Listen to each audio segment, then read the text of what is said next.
On Wednesday, we're all about bend and tin, baby. So we are going to have two different clean progressions that you have the option to follow. The first one, which is going to be our strength and power progression, is going to be focused on that consistency. So we're going to use the exact same setup that we're using with Monday snatches, where we alternate every minute on the minute between power and squat snatches. For the first 3 weeks, we'll take those from the hang, as we've been working the hang tremendously for 8 weeks. And so we want to start blending that into pulling from the ground and squatting underneath it. We'll still have opportunities in weeks 2 and 3 and 5 and 6 to build to a heavy at the end of the EMOM, challenging a little bit of strength under fatigue and allowing you to dial in the mechanics before pushing for more load.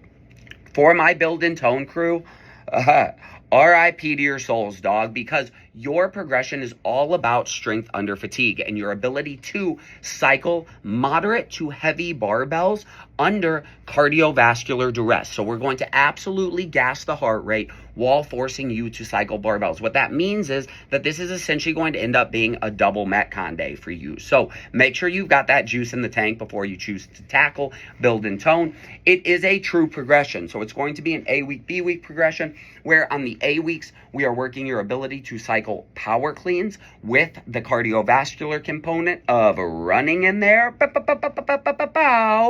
And on the B weeks, we are going to work very, very dense and heavy sets of hang squat cleans with a front-loaded and back-loaded row, forcing you to push the pace on the early row, still be able to manage the barbell, and then close it out with a sprint on the rower to the finish. It's going to be grimy, but it's going to improve your ability to move a barbell when you're tired, which is a huge component of CrossFit.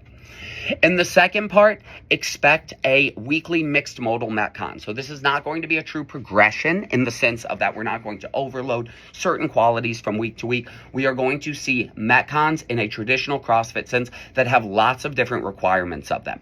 One thing that you can expect is alternating between A week and B week. There will be a demand on A weeks of a squat endurance emphasis. So think front squats, thrusters, wall balls, goblet squats, something that's going to heavily tax the legs and be a limiter in the workout.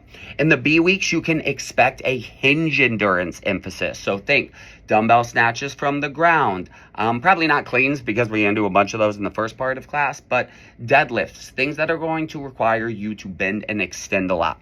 With those being a primary emphasis, you can still expect to see more monostructural components put into there, as well as gymnastics elements, because this is our true mixed, blended, kind of almost out the hopper style of the week.